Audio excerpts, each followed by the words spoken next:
I had always prided myself on my ambition, my dedication, and my drive to succeed.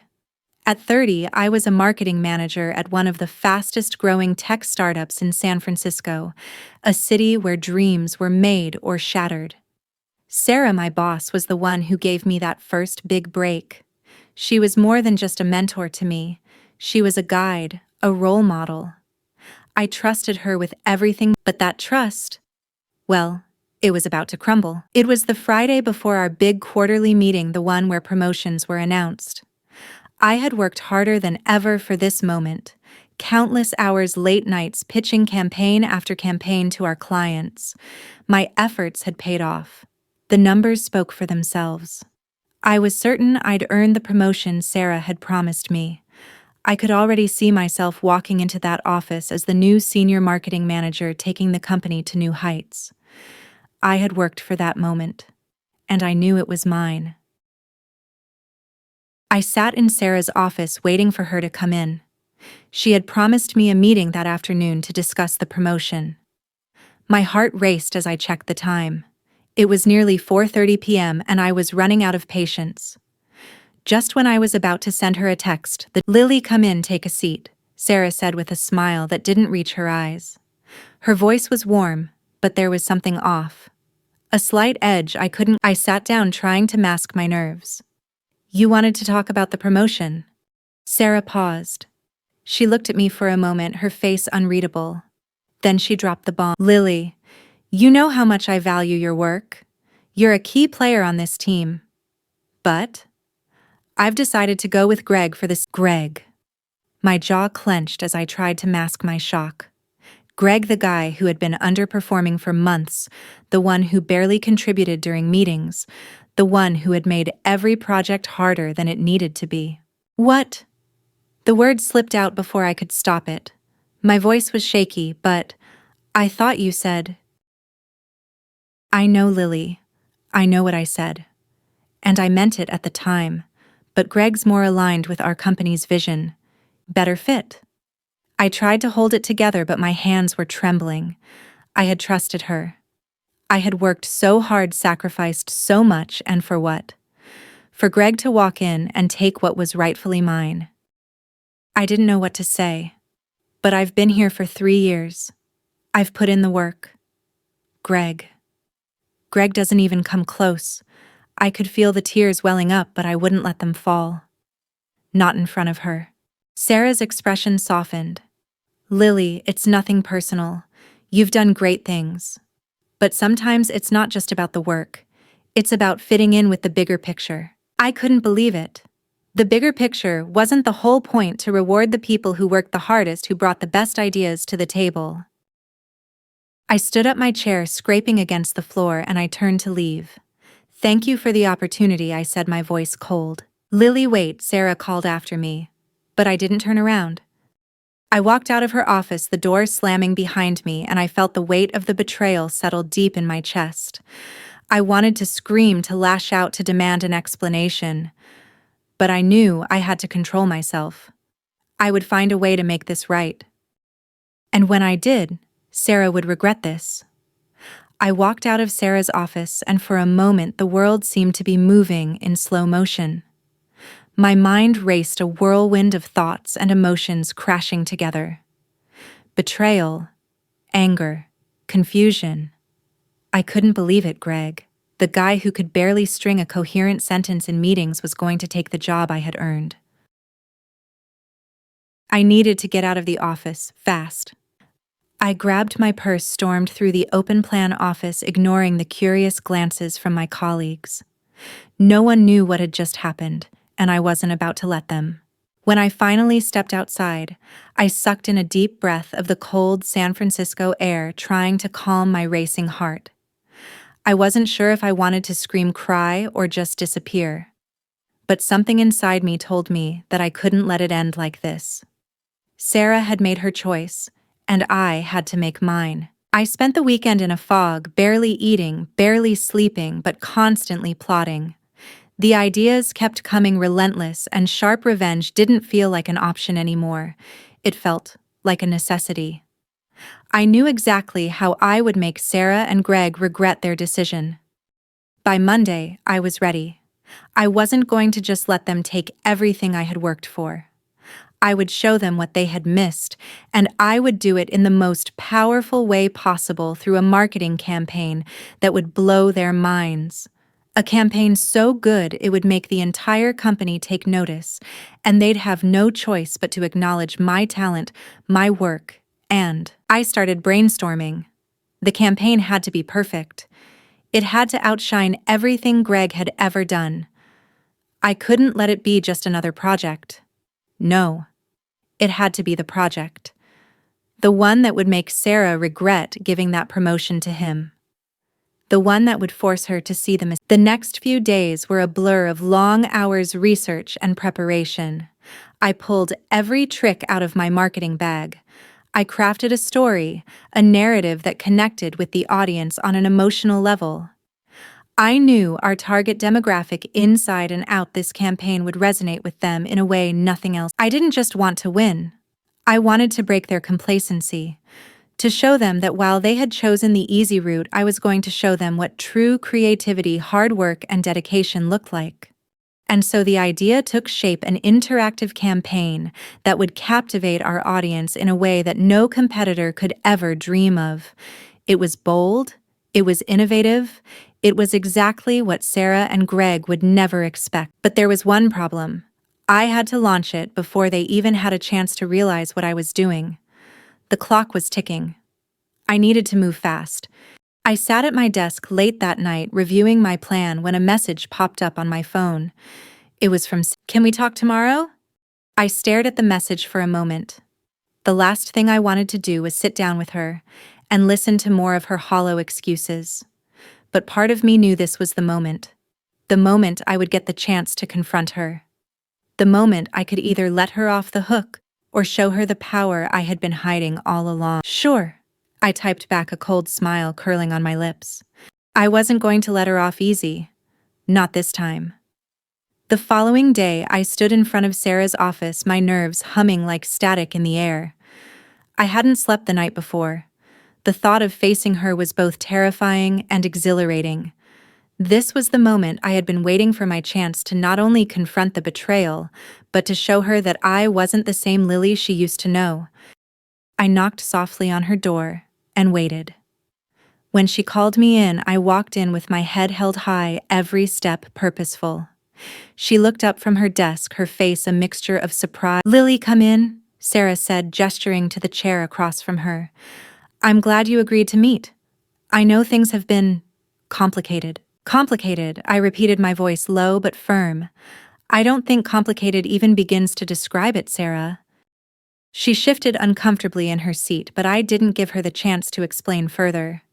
I was done with listening.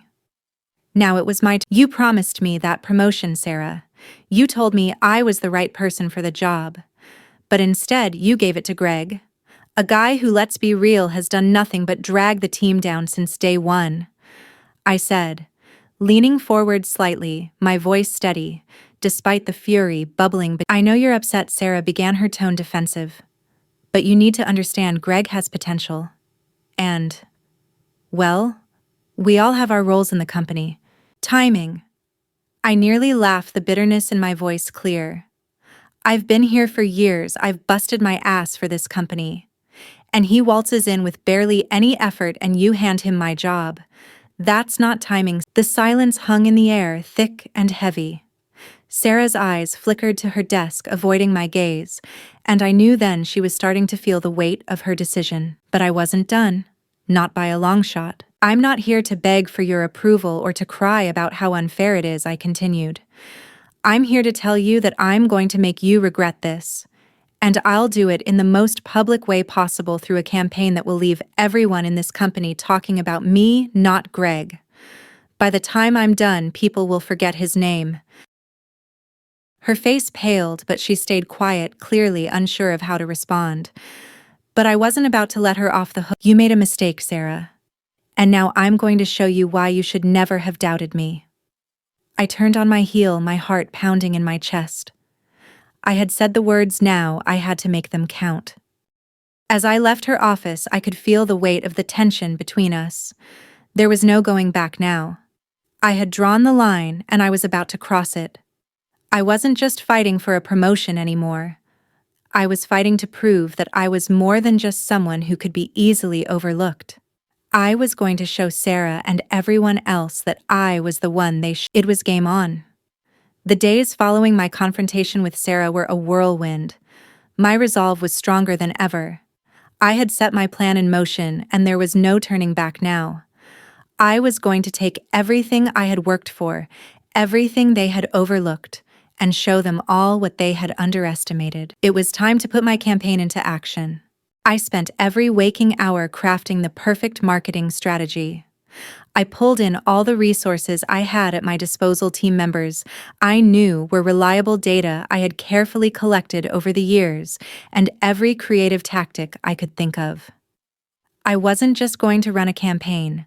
I was going to create something so disruptive, so innovative, that Sarah and Greg. But there was one thing I hadn't anticipated: the internal sabotage.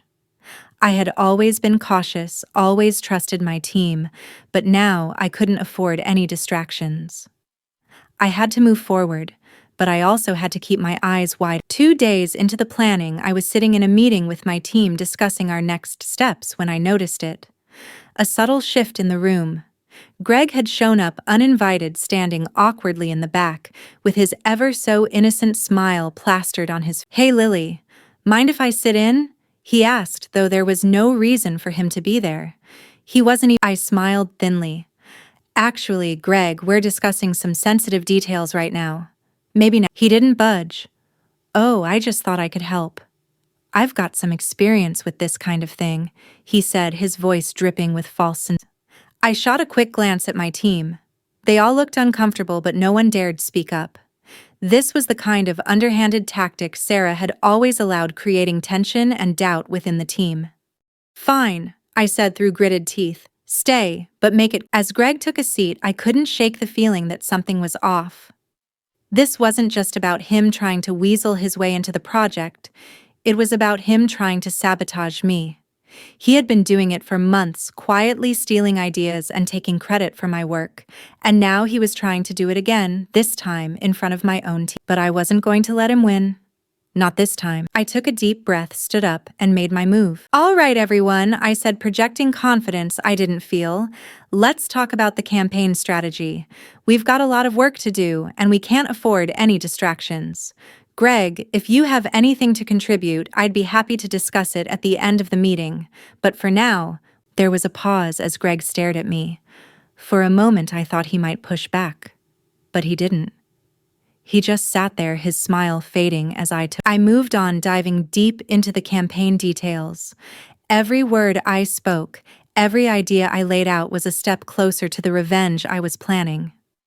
I could feel the weight of Sarah's decision still hanging over me, but now it felt like fuel. With every detail I set in place, with every creative idea I presented, I could feel the power shift in my favor. By the end of the meeting, Greg was long gone and my team was fully on board. But I knew that wasn't enough. I had to take this campaign to the next level.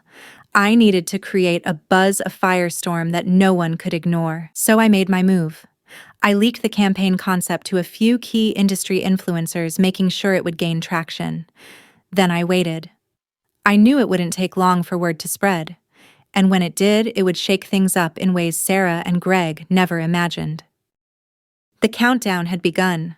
The leak worked faster than I expected. By Wednesday morning, my inbox was a mess. Influencers pinged me with excited messages. Anonymous accounts posted screenshots.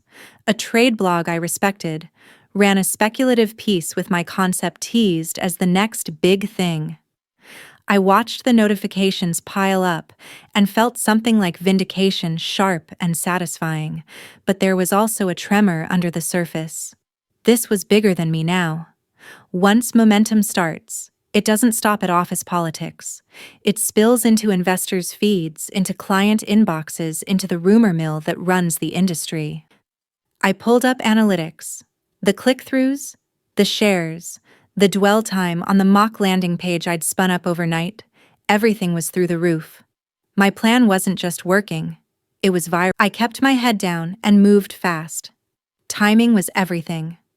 I tightened the creative lined-up talent for a test shoot and coordinated with our product team for a seamless demo. I handled the parts that mattered, messaging that felt intimate, visuals that were cinematic, but authentic hooks that begged people to respond.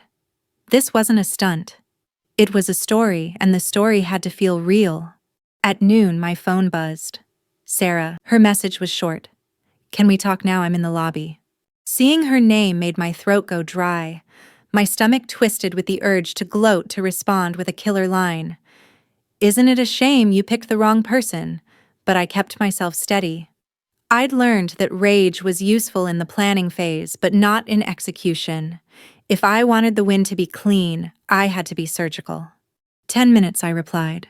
I found her seated on the leather couch in the lobby, looking smaller than I remembered. For a flash, I considered letting sympathy in. Maybe she was coming to apologize. Maybe she was finally going to own the decision. But the moment I opened my mouth, I felt the old wave of disappointment and fury wash back. "Lily," she said, voice thin. "This is getting picked up everywhere. The board's talking. Investors are asking what's going on with this." "Glad you noticed," I said, folding my arms. "It's not my campaign. It's our campaign. The creative came out of my team and we put it into motion." Sarah's eyes darted. "I wasn't aware you weren't aware because you were busy choosing the easy candidate." I cut in. "Greg." Her face flushed. "That's unfair." "Unfair," I echoed. "How many times have I covered for Greg? How many late nights did I sacrifice? How many times did I walk into a meeting and fix the mess he left behind? Tell me that's fair." She opened her mouth, closed it, and for the first time I saw a crack, the human behind the corporate mask. We had to think about optics. We had to appease certain stakeholders. "Stakeholders don't create product-market fit," I said. "Hard work and compelling ideas do. You wanted a safe pick. You got a safe pick. But the market picks winners. Sarah, not your calendar." A man in a suit walked by, glanced at us, and did a double take when he recognized the campaign teaser on my phone. He mouthed, "Nice." That little nod felt like permission. Sarah leaned in, suddenly urgent. "Lily, listen. We need to control this. If the board thinks this leaked strategy was "It wasn't a leak," I said firmly. "It was intentional. I wanted traction before they could sanitize it. I wanted attention before they could assign credit elsewhere." She pressed her fingertips to her temples. "You've jeopardized company protocol. You could be disciplined." "Maybe," I admitted. "Or maybe this is the thing they use to ask why they ever overlooked me." My voice softened, but my resolve didn't. "I'm not asking for your apology. I'm asking for acknowledgement. For truth." Sarah's jaw tightened. "You're playing with fire, Lily." "Maybe I am," I said. "But I would rather burn down the bridge than keep walking across it while pretending it's safe." She stared at me like someone trying to read a map written in a language she didn't understand. After a beat, she said, "If this goes south, it goes on you." "And if it goes well," I countered. She didn't answer. That afternoon, the campaign dropped its first public piece, a short film that wrapped product utility into a human story, a pursuit, a problem solved, a small triumph. It wasn't flashy for the sake of being flashy. Every moment had a purpose. We seeded it with content tailored to micro-audiences, and the share rate spiked within hours. Comments rolled in. "So real. Finally, something that gets me. Who's behind this?" The rumor mill veered. Speculation about who in the company could have conceived such a narrative swirled. Reporters pinged me for a comment. My PR instincts told me to be cautious. My heart told me to push. I chose the middle, measured, confident, but not defensive. And then the first blow came. An internal memo, confidential, began making rounds. Someone on Greg's side had started a campaign of their own, whispers that the campaign was a rogue project, unauthorized, possibly damaging to the company's strategic partnerships. The word insubordination floated like a threat. My team was shaky. Clients called with concerned questions. The board scheduled an emergency meeting. I felt the first real test of my plan. Could I weather an attack on my integrity and still come out ahead? I convened my team in the war room. We knew this would happen, I said. We planned for pushback. Stick to the facts. Show the data. Document every step. If they want to fight, we'll give them. Someone raised their hand. What if Sarah backs Greg? What if she folds and blames us? Then we bring the proof forward, I said. Emails, drafts, timestamps, version histories. We show the chain. We show that this was the work of people who believed in the product, not politics. The room hummed with nervous energy. I felt their fear, and with it, I felt my responsibility grow. This wasn't just about me anymore. It was the team that had trusted me. The interns who stayed late. The designers who redrew frames until their eyes blurred. I slept for 3 hours that night and then woke up with a plan. If they wanted to play dirty, I would play cleaner. Transparency was my weapon. Proof would be my shield. At 7 a.m., I hit send on an email to the board, a timeline of the campaign's development, attachments of drafts, notes from cross-functional meetings, and a clear statement of who did what. I formatted it so there was no room for spin. It was bold, meticulous, and undeniably honest. I hit send and felt the weight lift, but only slightly. The storm had started. Now it would test whether lightning could be controlled or if it would burn everything down.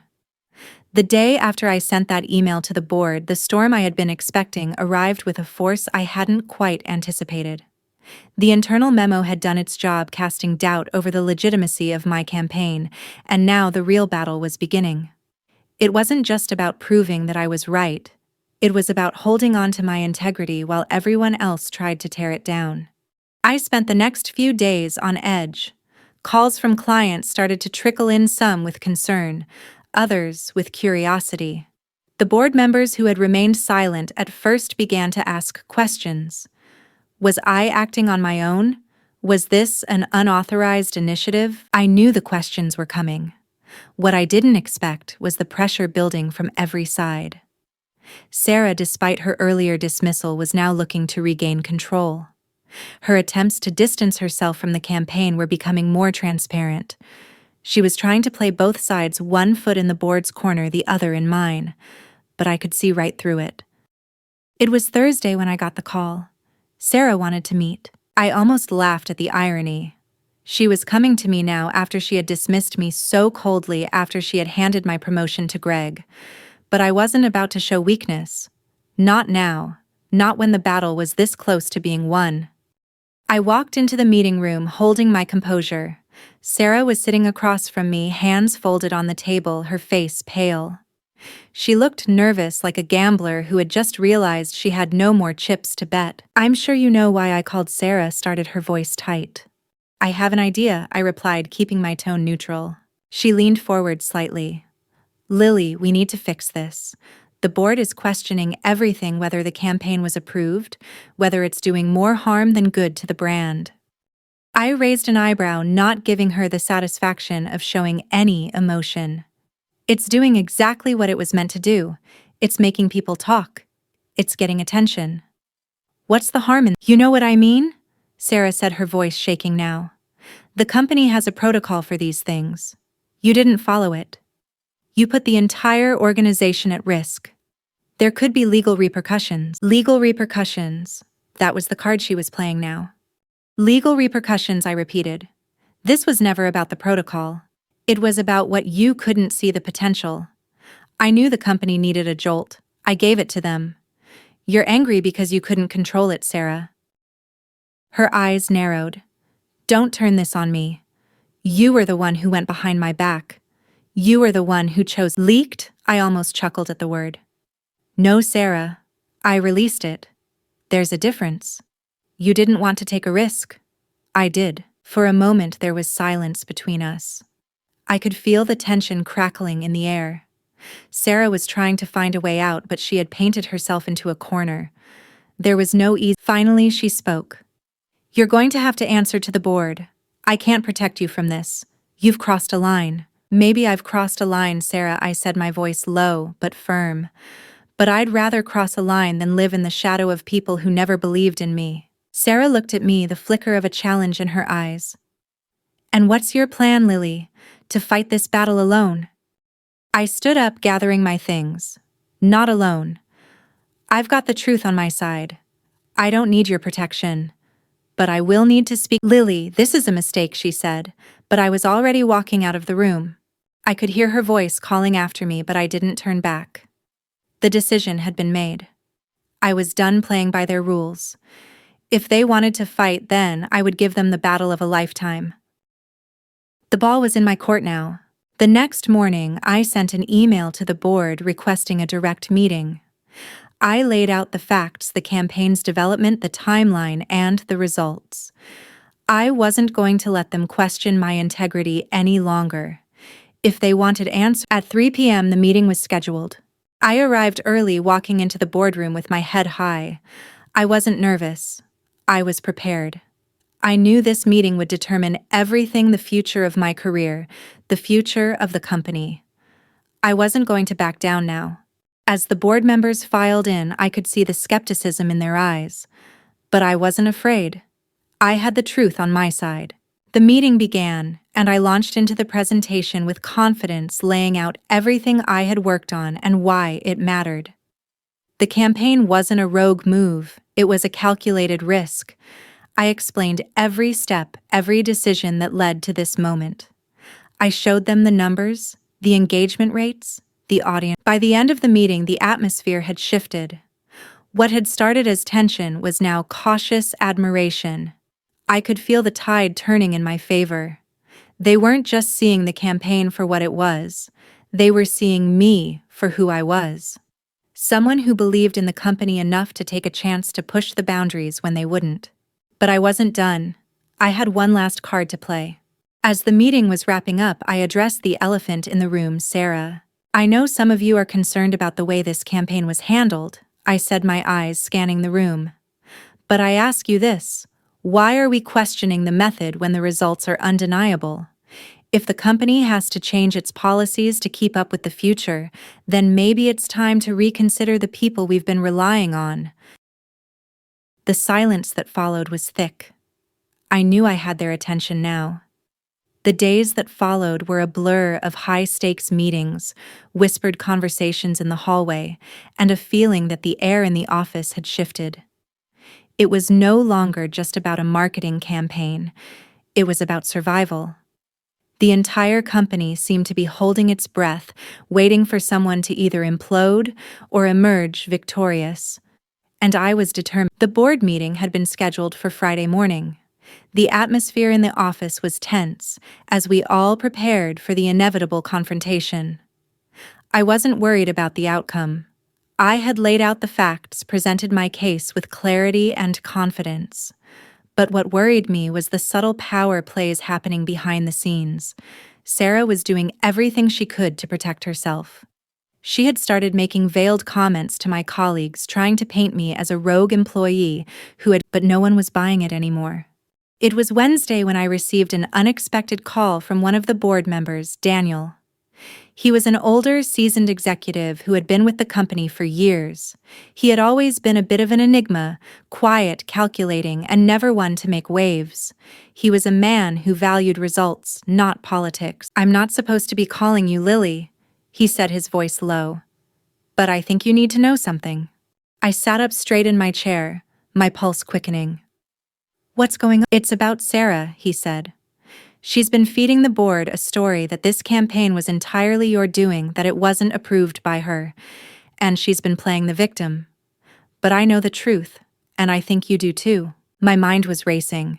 Sarah was trying to throw me under the bus, and she had no idea that I had already outplayed her. "Is that so?" I said, keeping my voice steady. "And what do you think?" "I think you've done something incredible here, Lily. You've shown initiative, you've created something with real potential." "I think we all owe you an apology," Daniel said. "But the board is still divided. Some of them are on Sarah's side. But I'll tell you this, I'm on yours." I couldn't believe what I was hearing. A small spark of hope flickered in my chest. "Thank you," I said, my voice barely above a whisper.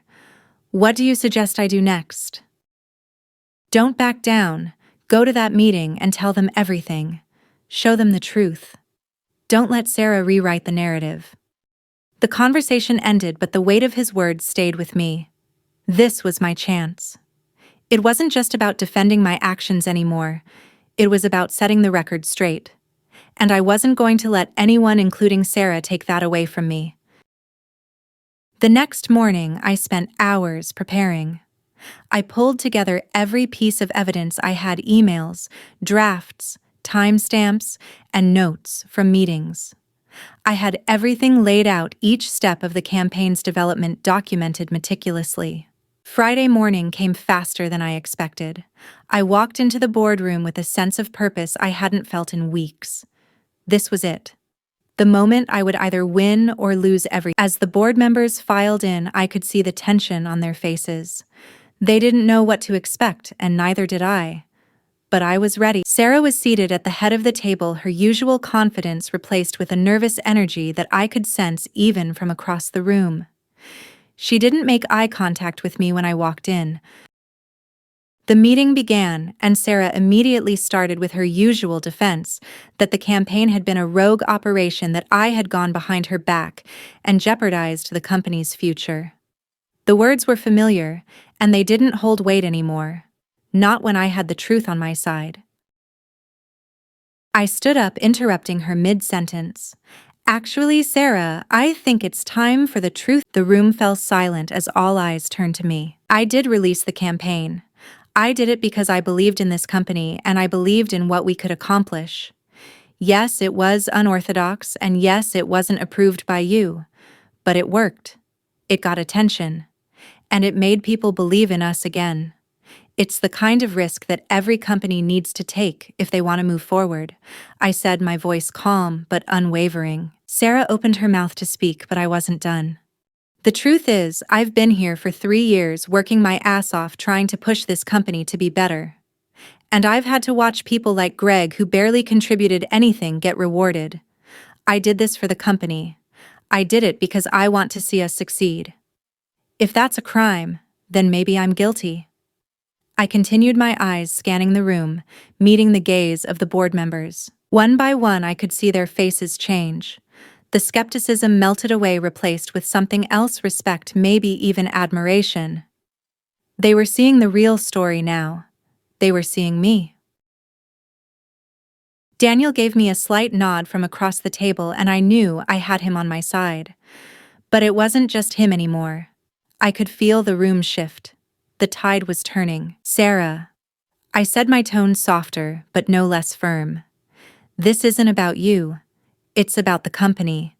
It's about the people who believe in it enough to take risks. And if you can't see that, then maybe—" The silence was deafening. Sarah didn't respond. She couldn't. She knew I had just turned the game in my favor. The board voted to approve the campaign, and more than that, they voted to move forward with the changes I had been advocating for. Sarah, for all her power plays, had lost the fight. I had won not just the battle, but my place in the company. As I left the room, I felt lighter than I had in months. I had fought for my future, and I had won. The journey wasn't over, but I had taken the first real step toward the respect I had always deserved. It wasn't over yet. I had won the battle, yes, but the war was far from finished. As the dust settled after the board meeting, things seemed to calm down, but I knew better than to think everything would just fall into place. The company's dynamics were forever changed, but so were the expectations. Now I had to prove that the changes I had fought for were more than just a reaction to an internal power struggle. They had to be sustainable. The first sign that things weren't as settled as they seemed came on Monday morning. I walked into the office to find my email flooded with messages, some congratulatory, some still filled with doubt. The board had approved my campaign, but now the real work began. I had to ensure it succeeded. I had to make sure that the people who doubted me wouldn't be able to say, "Sarah wasn't completely out of the picture, though. She was still around, her influence lingering in the hallways and the boardroom. I could feel her presence even though she wasn't directly in my way anymore. She had retreated to her office, but I knew she was waiting, watching, ready to pounce at any sign of failure. I knew what I had to do. This wasn't about getting my revenge anymore. This was about proving my worth to everyone who had ever questioned me. It was about solidifying my place in the company, about showing that my success wasn't just a fluke. That afternoon, I called my team together. We had a lot of work to do. The campaign was live now, and the pressure was mounting. We had to make sure it wasn't just a viral moment, it had to be a sustained success. We needed to listen up, I said, standing at the front of the room, my team's eyes on me. We're not done. We're just getting started. This is our moment. We've fought for it, but now we have to show them that we're not just a flash in the pan. We need to execute. The team nodded, and I could see the fire in their eyes. This was the same team that had stayed late with me, that had worked tirelessly to bring this campaign to life. I wasn't going to let. I made sure everything was aligned: social media posts, email blasts, influencer partnerships. We had to get people talking. I didn't want this campaign to be a one-hit wonder. I wanted it to be. But just as I thought we were on the right path, the next challenge came: a call from one of the investors. He was concerned about the message the campaign was sending, worried it might be too bold, too risky for the company's image. I could hear the hesitation in his voice, and I knew exactly what he was afraid of. He didn't want. I wasn't going to let fear stop me. I had already faced bigger obstacles. I took a deep breath and picked up the phone. "Hi, Richard, what's the concern?" He hesitated before speaking. "Lily, the campaign? It's bold, yes, but there's a lot at stake here. I just want to make sure we're not pushing too hard. The board is already divided. We don't want to push away potential clients or partners." I took a moment before responding. "Richard, the campaign is exactly what we need. It's shaking things up. It's getting attention.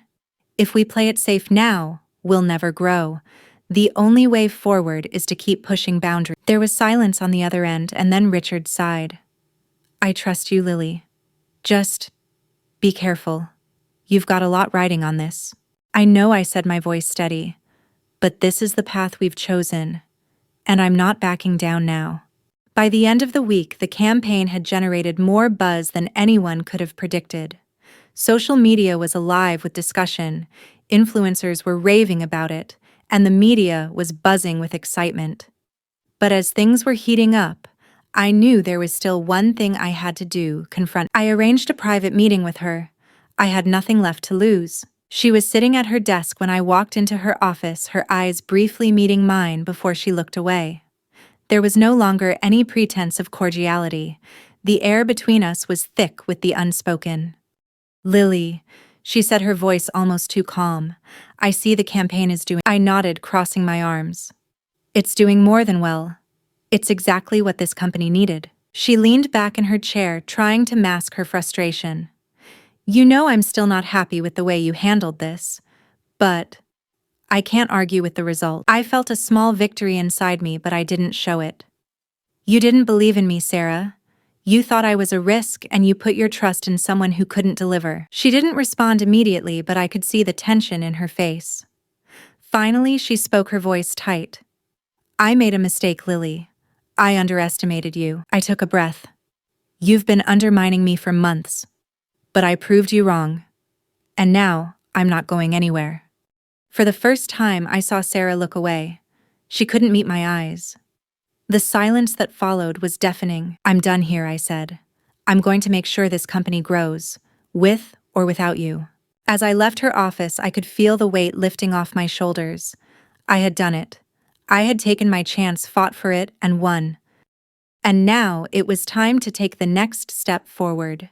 No more doubts, no more obstacles. I was ready to build something great.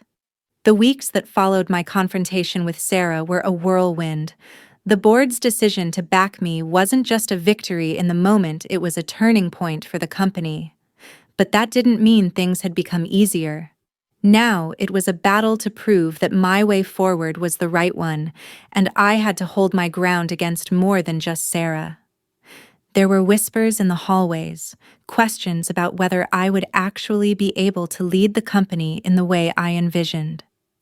There were people in the company who still didn't believe in it. It was the Friday after Sarah's departure from the front lines of the campaign that things really began to heat up. The company was hosting a big client meeting, one of the largest of the quarter. This wasn't just any meeting. This was the moment when I would be presenting the first results from the campaign we had launched. The pressure was on, and I couldn't afford to fail now. I spent hours that morning rehearsing, fine-tuning the presentation. Every slide had to be perfect. Every statistic had to be precise. I had to show them all that I wasn't just lucky with one campaign, I was capable of taking this company to new heights. I wasn't just going to be the person who made things happen.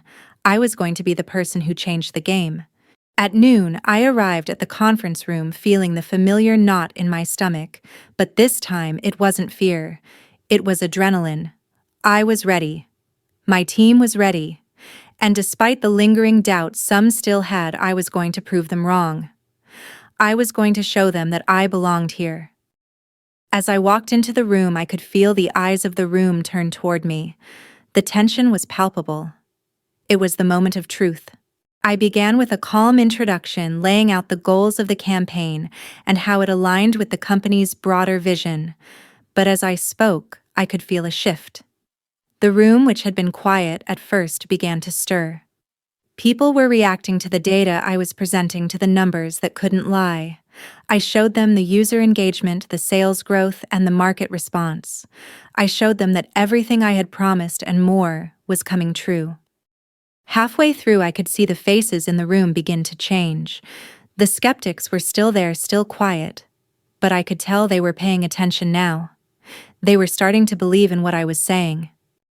When the presentation was over, the room erupted into applause. I had done it. I had proved to them that I was more than just a risk taker. I was a leader. And I had the results to back it up. But just as I was about to let myself enjoy the victory, the door to the conference room opened and Sarah walked in. She had been invited, of course. This was a big meeting, but seeing her there, standing in the back, was a reminder of everything that had happened. A reminder of how far I had come. She didn't look at me as I scanned the room, but I could feel her eyes on me. She was watching, waiting for me to slip up. But I wasn't going to give her that satisfaction. After the meeting, Sarah asked to speak with me privately. I couldn't help but raise an eyebrow. This wasn't something I was looking forward to, but it was inevitable. She had to know the truth, and she had to see that I was the one who had led the company through this. She had to understand that I wasn't just the person. We sat in a quiet corner of the office, away from the prying eyes of the team.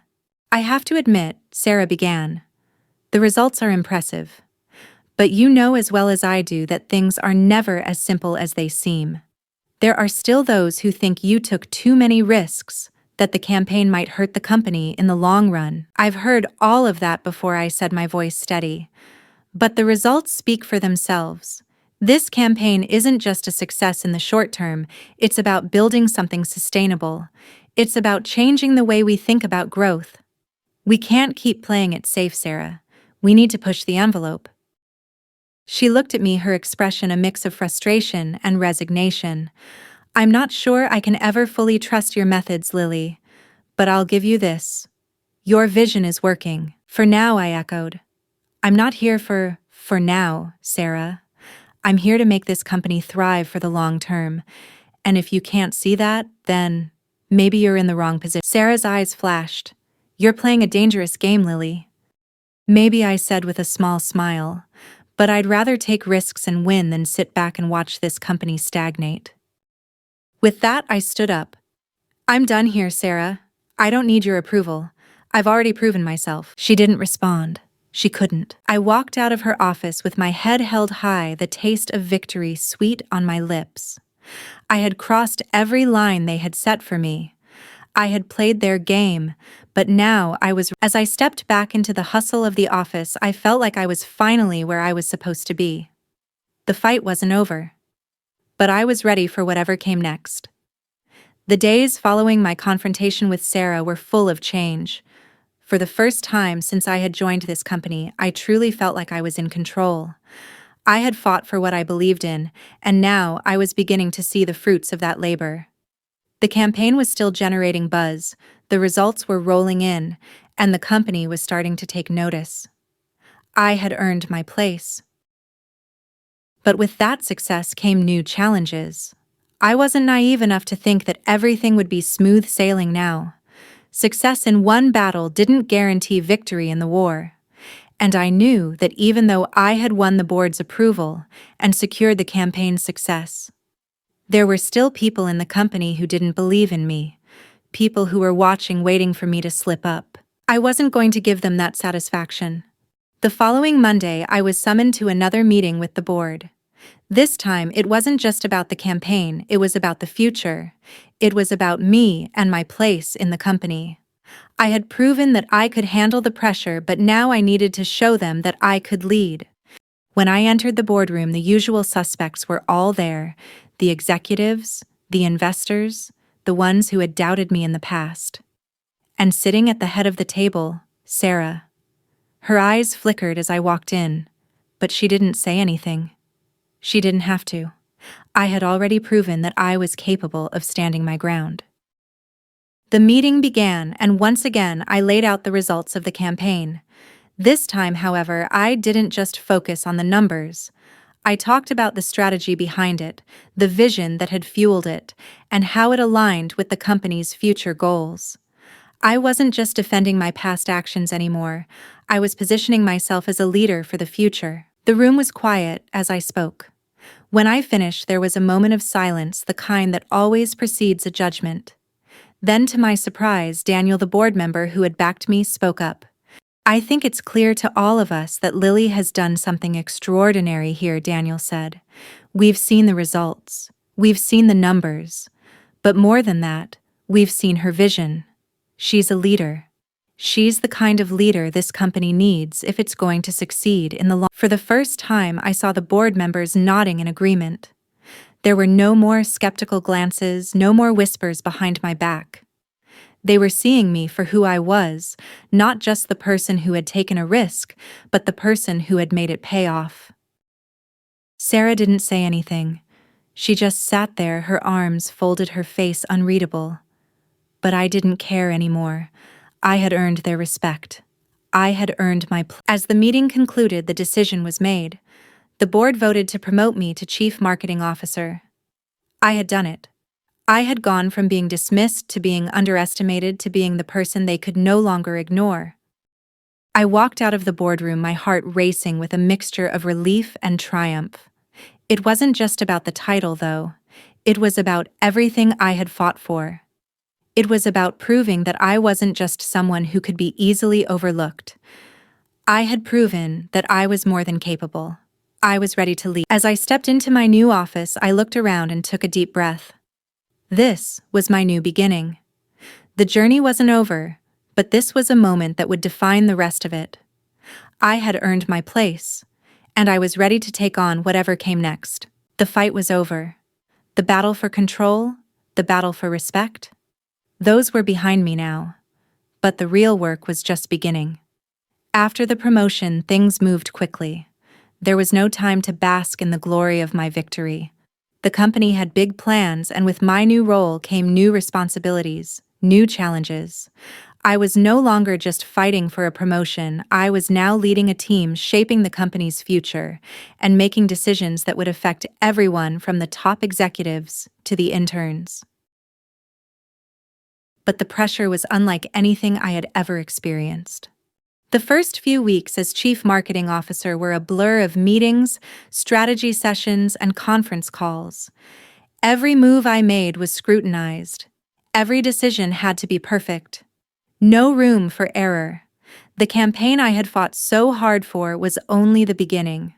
Now I had to keep the momentum going. I had to make sure the company didn't slip back into the complacency that had held it in place for so long. The stress was overwhelming. I found myself working late into the night, barely sleeping, constantly checking emails, adjusting plans. Every success felt fleeting. There was always more to be done, always another challenge waiting just around the corner. And with every victory came the nagging feeling that I was constantly being watched. People were waiting for me to fail. The doubt was still there, lingering in the background, even though I had proven myself time and time again. But it wasn't just external pressure that weighed on me. It was internal too. I started questioning my own abilities. Was I really the right person for this? Was I capable of leading this company to greatness? Every time I made a tough call, I wondered if it would be my last. Every strategy I implemented, I worried if it would backfire. One evening, as I sat in my office staring at a strategy document for an upcoming product launch, the door opened. I looked up to see Daniel standing in the doorway. He had been a silent supporter throughout all of this, but now he looked concerned. "Can we talk?" he asked.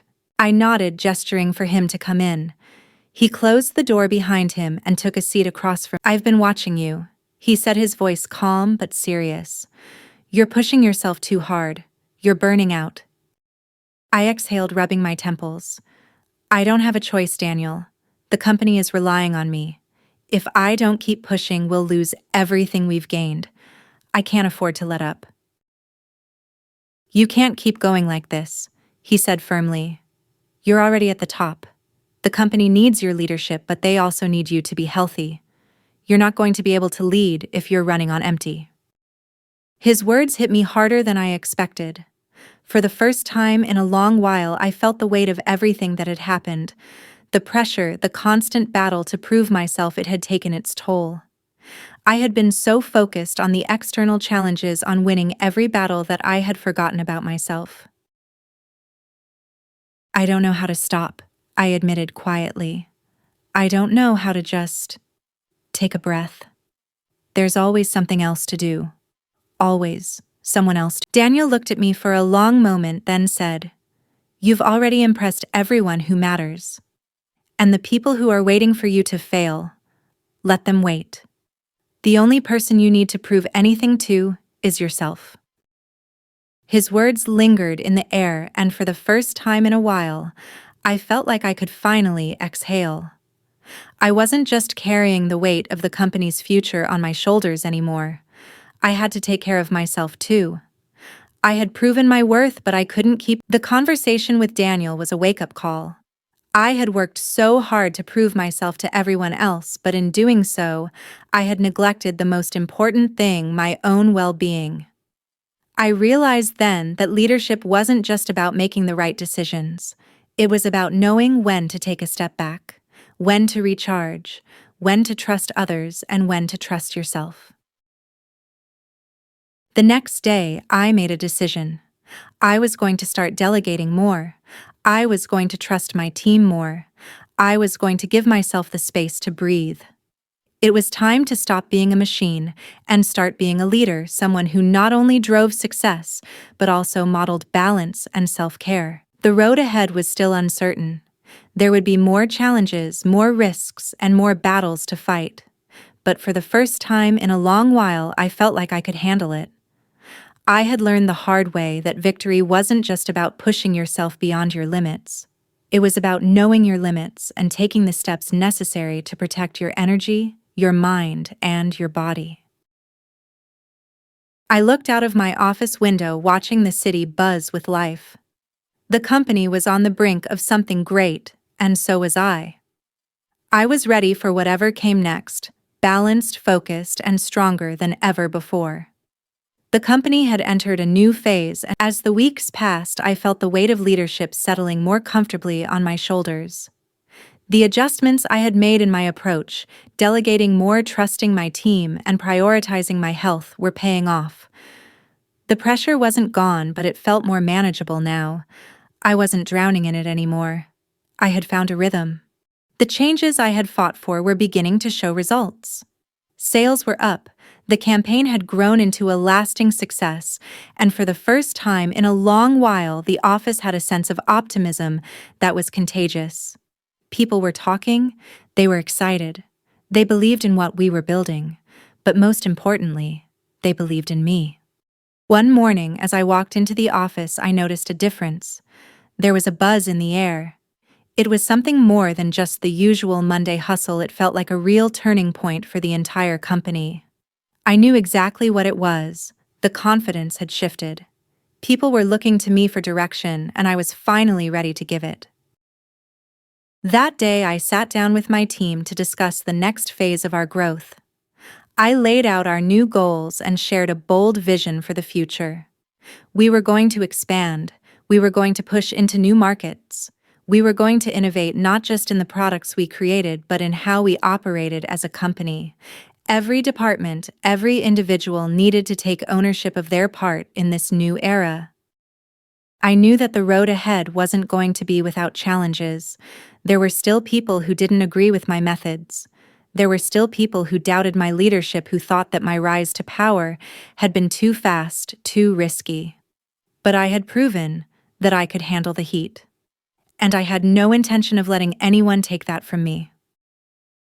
The next few months were a whirlwind of growth, innovation, and, yes, more battles. But this time, I was leading with purpose. I wasn't just reacting anymore. I wasn't just fighting to be seen. I was fighting for something bigger. I was fighting for the future of the company, for the people who believed in me. At one point during a particularly intense planning session, I caught sight of Daniel in the back of the room. He was watching me, his face unreadable. But there was a spark in his eyes, one of approval. He was the one who had told me not to back down, the one who had stood by me when no one else would. And now he was seeing the impact of what. By the time we launched the next big project, I felt more confident than ever. It was the product of months of hard work, collaboration, and vision. It wasn't perfect, but it was a step towards something greater. And as I watched it take off, I knew that I wasn't just leading a campaign anymore. But as always, there was one more test to face. Sarah, despite her retreat, was still trying to undermine me. A small group of executives who had aligned themselves with her were still causing friction, questioning my every move, sowing seeds of doubt among the staff. I could feel the tension in the air. I knew that one final showdown was inevitable. I had to take control of the narrative once and for all.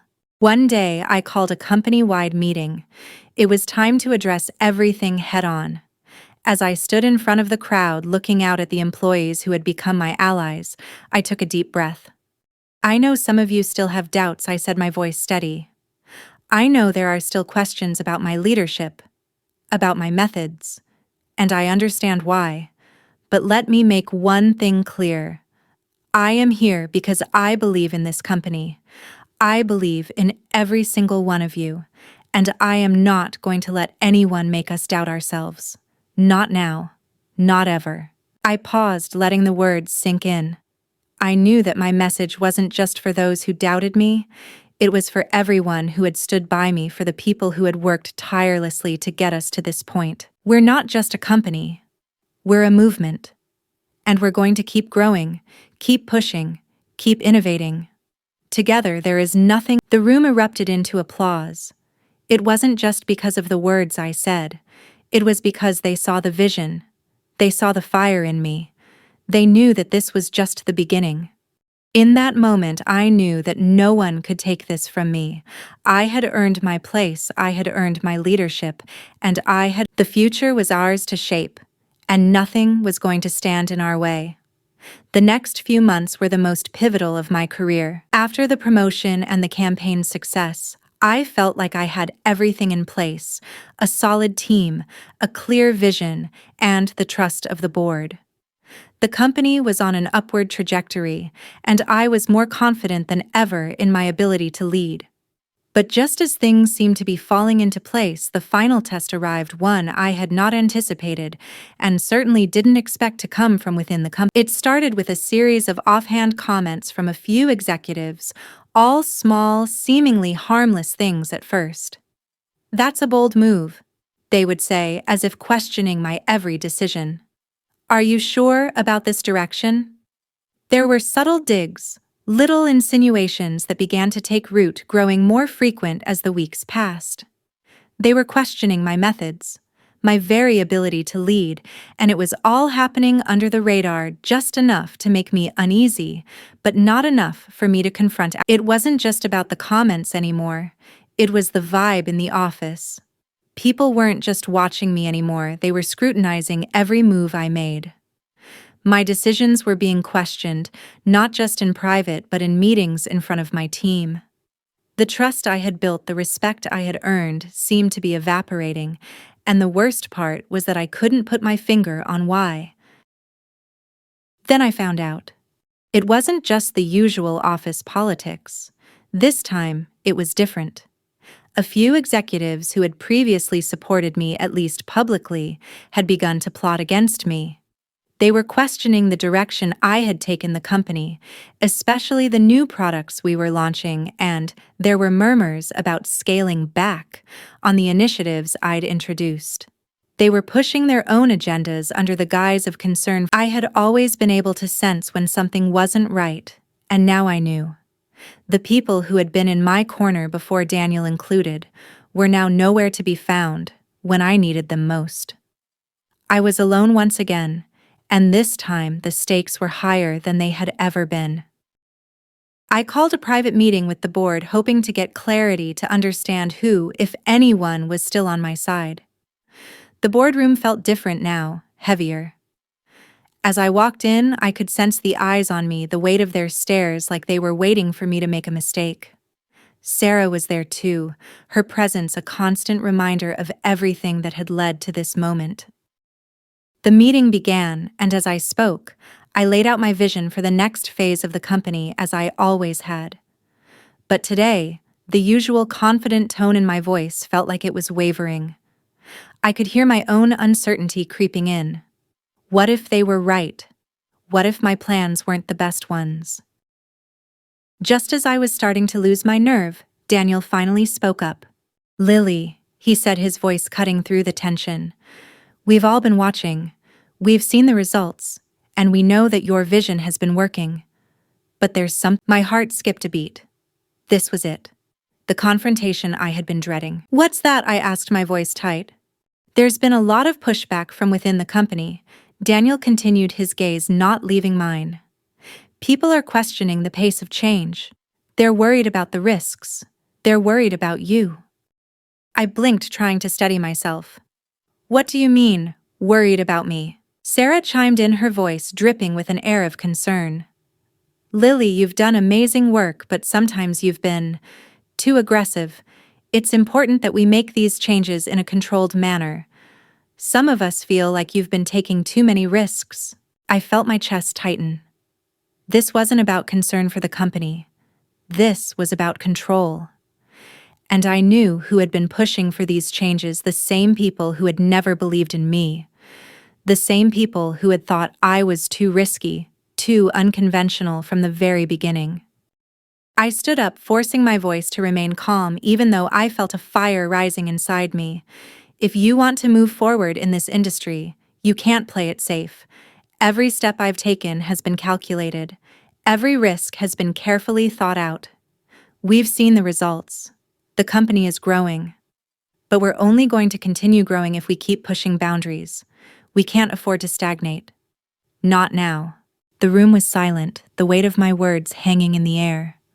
They could see it now, I thought. They had to. "Lily," Daniel said, his tone a little softer now, "I'm not saying we should stop moving forward. But there's a balance. And we need to make sure we don't lose sight." I could feel my frustration bubbling up, but I knew this wasn't the time to lose control. Not with the entire board looking at me, waiting for me to make my next move. "I know my vision, Daniel," I said firmly, "and I know the risks. But I also know that the longer we wait, the farther behind we'll be. We have to be bold. We have to be brave. I'm not backing down now." The board exchanged looks, the tension in the room palpable. Sarah said nothing, her eyes focused on the table in front of her. I could feel the challenge in the air, but I wasn't going to back down. "I'm going to keep moving forward," I said, my voice unwavering. "And if anyone doesn't believe in that, they can leave." There was a long pause, and then Daniel finally spoke again, a slight smile on his face. "I think we all know that's not going to happen," he said. We're all in this together. Let's move forward. The room finally relaxed. There was a shift in the atmosphere, subtle but significant. I had won this round, but I knew the battle wasn't over. The power struggle wasn't finished, but at that moment, I knew one thing for sure: I was in control now. And nothing, not Sarah, not the doubts from my colleagues, was going to take that from me. The promotion was official, but the real work had just begun. Leadership wasn't about titles or campaigns. It was about influence, culture, and vision. I quickly realized that securing my place wasn't enough. I had to cement it. I needed to make sure that my ideas, my strategies, and my leadership style would shape the company for years to come. I started by building trust within the team. Delegation became my secret weapon. I had already learned that I couldn't control everything, and trying to do so would have burned me out. By empowering my team, giving them autonomy while guiding them toward our shared vision, I saw a spark I hadn't noticed before: initiative. People started taking ownership, generating ideas I hadn't even thought of. My role shifted from executor to enabler. Next, I turned my attention to the skeptics. Sarah was out of the spotlight, but a few executives were still resistant. They questioned my methods, doubted my pace, and whispered in corridors. I decided to confront them head-on, not with aggression, but with transparency and results. I scheduled one-on-one meetings, walked them through my strategy, the data behind every decision, and most importantly, the reasoning for every risk I had taken. Slowly, the doubt faded. Respect replaced hesitation, and I realized that leadership was as much about communication as it was about decision-making. The company's culture began to shift. Employees who had been hesitant to speak up now felt heard. Collaboration became the norm rather than the exception. The campaigns I spearheaded were no longer just my projects, they were team victories. And as the company started to see measurable growth, the board's confidence in me solidified. But even with everything moving in my favor, I knew the stakes were still high. A single misstep could undo months of careful work. I became meticulous, double-checking every plan, anticipating every potential problem, and preparing contingency strategies. Leadership, I realized, wasn't just about inspiration. It was about foresight and discipline. One afternoon, Daniel came to my office. "You've done more than survive," he said. "You've transformed the company. But remember, power is fragile. Keep your eyes open and don't let complacency creep in." I nodded. "I know. That's why I'm not just leading campaigns. I'm leading the culture. I'm making sure this company can thrive even without..." For the first time, I felt a true sense of ownership, not just of a project or a title, but of the company itself. I was no longer reacting to crises or fighting for respect. I was setting the pace, defining the rules, and building something that would last. The battle with Sarah had been fierce, the challenges relentless, but in the end, it had all been worth it. I had earned my position, earned the trust of my team, and proven to myself and everyone else that I could lead. The war for respect was over. Now the game of legacy had begun. By now, I had fully settled into my role. The campaigns were no longer just projects, they were movements. The team I had built was thriving, motivated, and taking ownership. Every initiative we launched carried not just my vision, but the collective energy and creativity of the entire company. Leadership wasn't about being the loudest voice in the room anymore. It was about orchestrating everyone toward a shared purpose. Sarah had faded into the background, her attempts to undermine me failing quietly. Even so, I didn't underestimate the power of doubt. I knew that complacency could be just as dangerous as overt sabotage. I had to keep proving myself, not to others, but to the company, to the board, and ultimately to myself. The first test of this new era came in the form of a major product launch.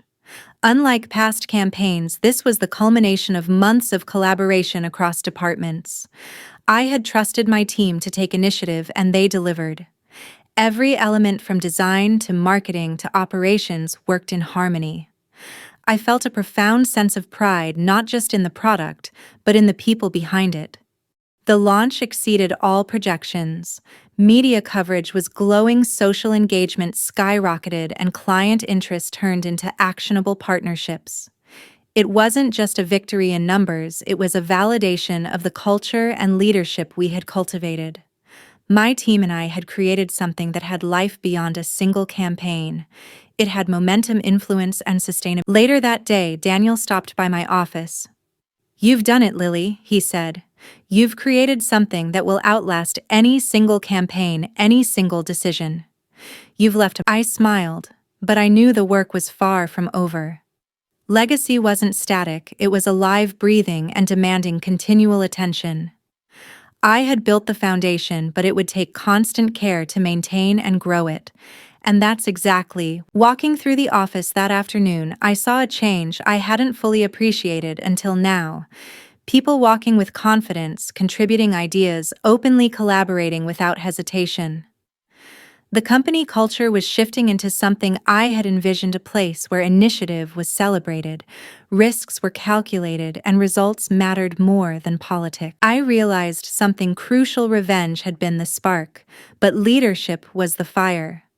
My drive to reclaim respect and power had started this journey, but the lessons I had learned, resilience, foresight, trust, and empowerment, were what had allowed me to transform a company. As I looked out over the city skyline from my office window, I felt a deep sense of accomplishment. Not just for what I had achieved personally, but for what we had achieved collectively. I had turned betrayal into motivation, obstacles into opportunities, and challenges into a vision that others could believe in. This was no longer about proving myself to Sarah, the board, or the skeptics. It was about building something enduring. And in that moment, I knew I had not only survived, but had created a legacy in motion. The days after the launch felt like a slow-motion victory. The company was thriving. My leadership was no longer questioned, and I had built a solid foundation for the future. We were growing, and it felt like nothing could stop us. But the universe, as always, had its own plan. It started with an unexpected phone call one afternoon, a call that would shift everything I had worked so hard for. "Lily, it's Richard from the board," he said. His voice was serious, and I immediately sensed something wasn't right. "What's going on?" I asked, trying to steady my breath. "There's a situation. We need to talk. It's urgent." I felt a chill run down my spine. I had been riding high on success, thinking I had finally stabilized the company, but now, in an instant, everything felt precarious. I met Richard at his office later that day. His usually calm demeanor was tense, and there was a look of concern in his eyes I had never seen before. "What's this about, Richard?" he sighed, leaning back in his chair. "Lily, we've hit a major obstacle. A large client, one we've worked with for years, is threatening to pull out of the contract. They've raised concerns about the new direction we've been taking under your leadership. They're worried about the pace of change, about the risks we've been taking. The board wants to address this head-on, but I need to know where you stand before we move." My heart sank. I had known there would be challenges ahead, but I hadn't expected this one to come from such a pivotal client. Their departure could not only harm our financial stability, but could also send a message to other potential clients about the risks of working with us. "I stand by the direction we've chosen," I said firmly, my mind racing. "We're taking calculated risks, but they are necessary for growth. We cannot afford to be stagnant." Richard nodded. "I agree with you, but we have to be careful. This client has the power to influence others in the industry. If we don't handle this properly..." I took a deep breath, knowing that this would be the first real test of my leadership in this new chapter. Over the next few days, I dove deep into the issue. I called the client directly, addressing their concerns head-on, reassuring them that we were not abandoning our core values, but evolving to meet the needs of a changing market. I worked closely with my team to prepare a presentation that would demonstrate our growth, our potential, and the results we had already delivered. The day of the presentation arrived, and I stood before the client's representatives, my nerves sharpened but my resolve solid. I wasn't going to let them dictate the terms of our future. As I laid out the case for our new direction, our marketing campaigns, product innovation, and strategic goals, I saw the skepticism in their eyes slowly begin to fade. It wasn't just about numbers, it was about vision. I showed them that we weren't just taking risks for the sake of it, but because we had a plan and we had already seen the results of that plan in action. Change is difficult, I said, but it's necessary. If we're going to stay ahead, we need to innovate. If we stay stuck in the past, we'll be left behind. By the end of the meeting, the mood had shifted. The client agreed to extend the contract and reassured us of their commitment to the partnership. I left the meeting exhausted but triumphant, knowing we had passed the most important test of all, our ability to handle. That night, as I sat at my desk reflecting on the day, I realized something crucial. Leadership wasn't just about making the right decisions when things were easy. It was about navigating the tough times, staying calm under pressure, and having the confidence to fight for what you. I had proved once again that I could lead not just in moments of success, but in the face of uncertainty and opposition. And as I watched the sun set over the city from my office window, I knew that the path ahead would continue to be filled with challenges, but also with opportunities. I was ready for whatever came next. In the aftermath of securing the client's commitment, I felt a sense of relief, but it was fleeting. The reality of leadership set in once more. There was always something new, always another challenge waiting. Despite our successes, whispers persisted in the halls.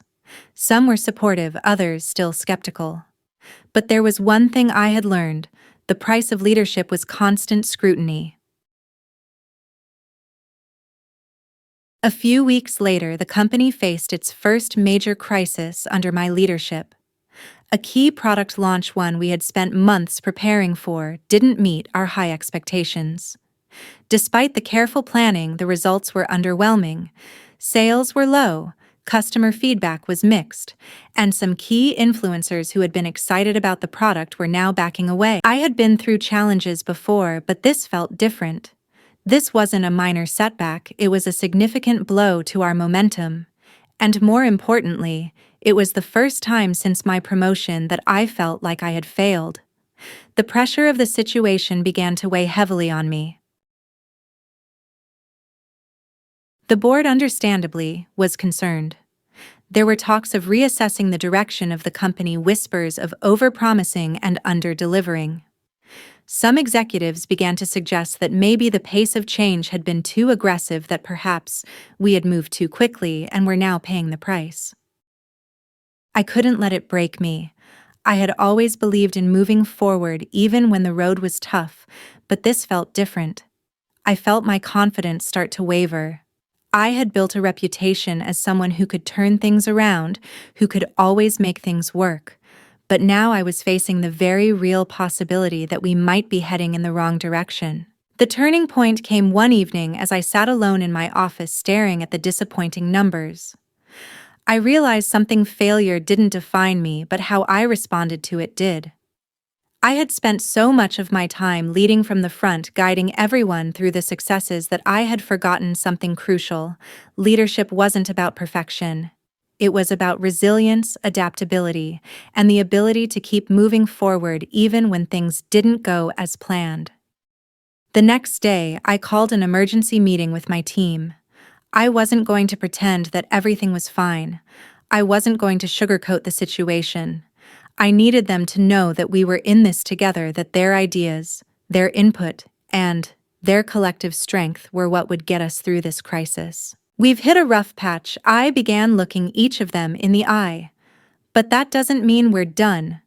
We've learned a lot from this launch, and now it's time to adapt.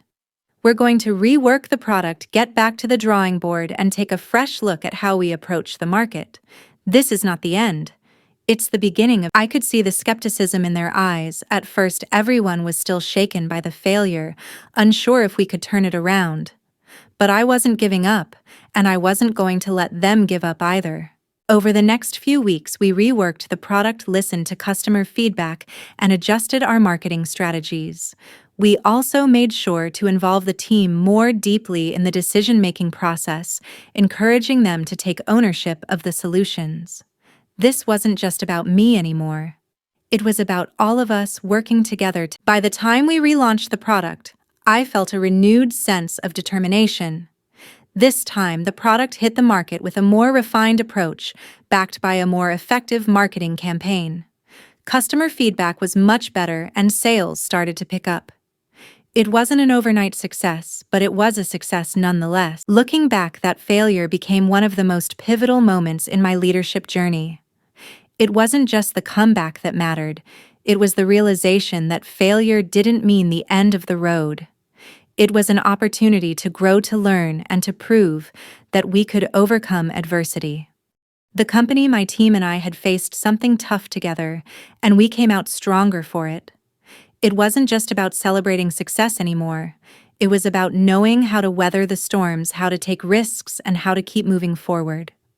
The fall wasn't the end, it was just the beginning of the next chapter.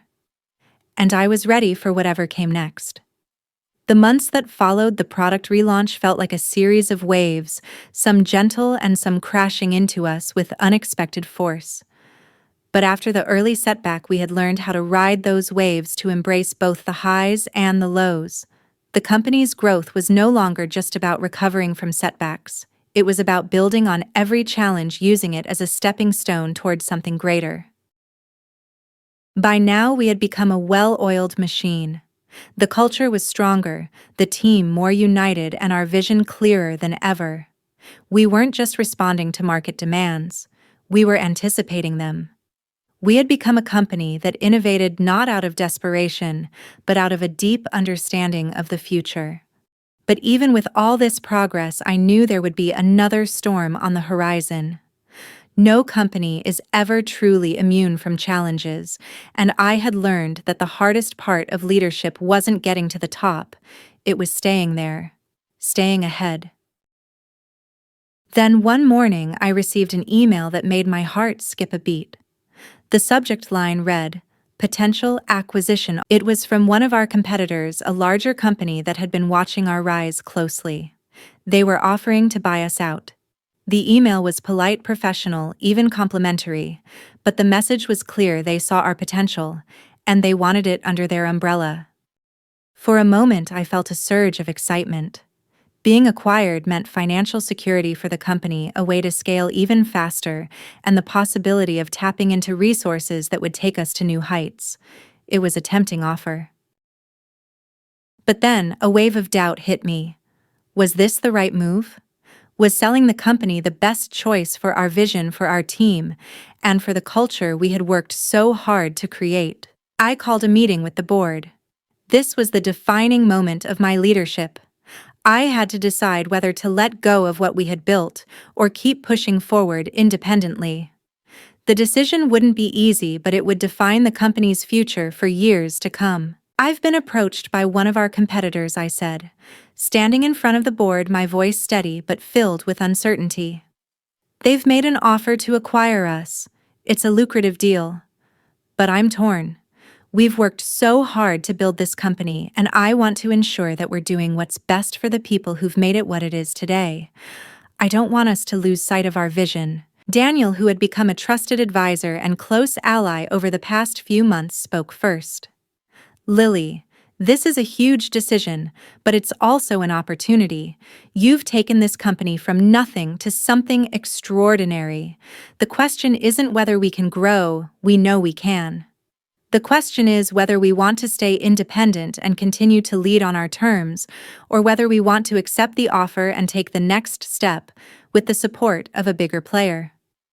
Both paths come with." I looked around the room at the faces of the board members. Each one had their own opinion, their own vision for the future of the company. But I knew deep down that this wasn't just about numbers. It was about legacy. It was about our identity as a company. It was about what we wanted to become. After hours of discussion, debates, and weighing every option, the decision was made. We would remain independent. The offer was tempting, but it wasn't the right fit for us. We weren't ready to sell. Not yet.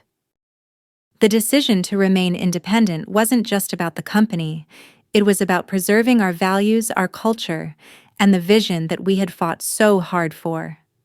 It was about showing that we could build something from the ground up and continue to grow on our own terms. We weren't going to let someone else define us. We were going to define ourselves. In the weeks that followed, I felt a renewed sense of purpose. I had made the right choice, but I knew the journey ahead would be even harder.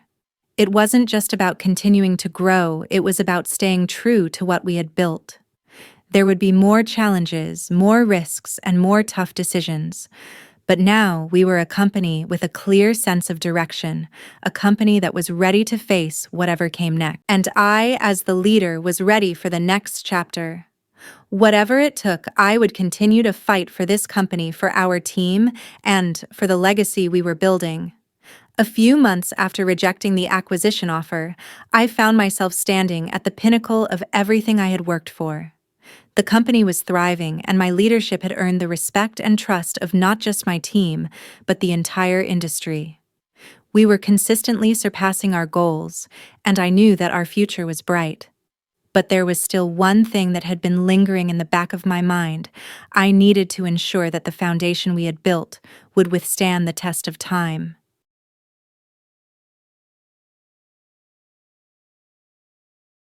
Leadership, I had come to realize, was not just about being successful in the short term, it was about creating something lasting, something that could continue to grow even when the founder or leader wasn't at the helm every day. I wasn't just building a company, I was building a legacy. And that meant making sure the culture and vision we had instilled could thrive without me having to be at the center of every decision. The first step in securing that future was succession planning. I knew I couldn't lead forever, and I didn't want the company to falter when I eventually stepped aside. I began grooming the next generation of leaders, empowering them to take on more responsibility, make decisions, and lead projects. I saw their potential, and I knew it was time. One afternoon, I called a meeting with my top lieutenants, those who had been with me through thick and thin. Daniel, of course, was at the table. He had been my anchor throughout this entire journey, and I knew he'd play a crucial role in what was to come. "I've been thinking a lot about the future," I said, looking around at the faces I had come to trust. "We've built something incredible here, but the question is, what happens next? How do we ensure that the company continues to thrive once we're not here?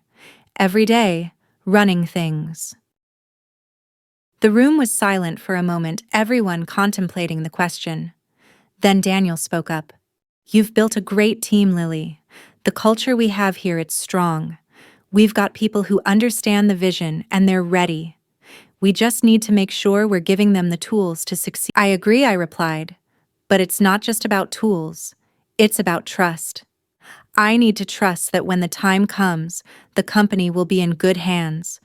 And I need you all to help make sure." We spent the next few hours discussing potential candidates for leadership roles, strategies for succession, and ways to ensure that the company's culture remained intact as it grew. It was a tough conversation, but it was also a necessary one. It wasn't just about who would take my place. It was about building a team that could take the company to the. As the meeting wrapped up, I felt a sense of peace settle over me. I had done my job. I had built something that would endure, something that could thrive without my constant presence. And I knew that whenever I decided to step back, I could do so knowing that the company would be in capable hands. The next phase of my leadership journey had already begun. It wasn't about what I could accomplish alone, it was about what we as a team could accomplish together. A few weeks later, I made a public announcement to the company, letting everyone know that we were embarking on a new chapter. It was time for the next generation to take the reins. I wasn't stepping away completely, but I was stepping back, allowing others to take on more responsibility. "I've had the privilege of leading this company through some of its toughest challenges," I told them. "But I'm confident that the future of this company is bright. It's time for all of us to step up to take this company to new heights. I'm excited to see where you all will take us." The response was overwhelmingly positive. People were excited about the future, and I could see the spark of ambition in their eyes. They were ready, and I was ready to let them lead. As I walked through the office that day, I felt a deep sense of accomplishment. I had come full circle, from the young, uncertain marketing manager fighting for her place in a competitive industry to the leader of a thriving, innovative company. And now I was passing the torch. My legacy was no longer just about what I had achieved, it was about what the company would achieve without me. I looked out the window of my office for the last time as CEO, feeling a mix of pride and gratitude. The city stretched out before me, full of possibilities. And as I walked away from that office, I knew that I had done more than just build a company. I had built something that would last, something that would continue to thrive long after I was gone. As I walked away from the office for the last time, I felt a strange sense of calm. It wasn't the calm of someone who had given up, it was the calm of someone who had fought every battle, faced every challenge, and emerged victorious. I had built something enduring, and now it was time to step back and watch it grow into something even greater. The months that followed my departure as CEO were full of reflection. I was no longer the one making the decisions, but I was still very much a part of the company's journey. I kept in close contact with Daniel, who had stepped into the role of CEO.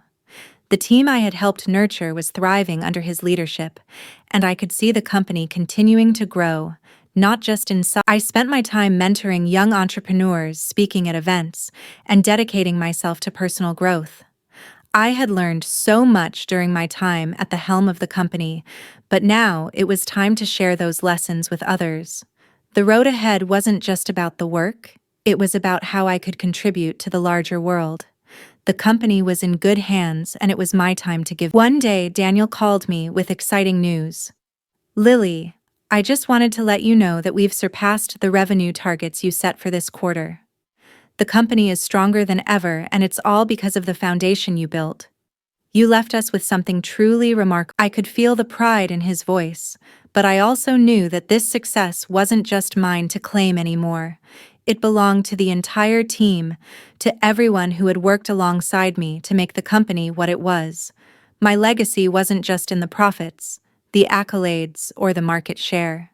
It was in the culture we had created, the leadership we had developed, and the vision we had inspired in others. In a way, I realized that my true legacy wasn't about what I had built, but about what the company would continue to build after I had stepped away. Leadership wasn't about being irreplaceable. It was about creating something that would outlast you, something that would thrive and evolve, even when you were no longer there to steer the ship. I had created a legacy not through titles or financial success, but through the values and principles that would continue to guide the company long after I was gone. And I knew that this was the greatest achievement of all. As the company grew, so did the stories of how it had been built.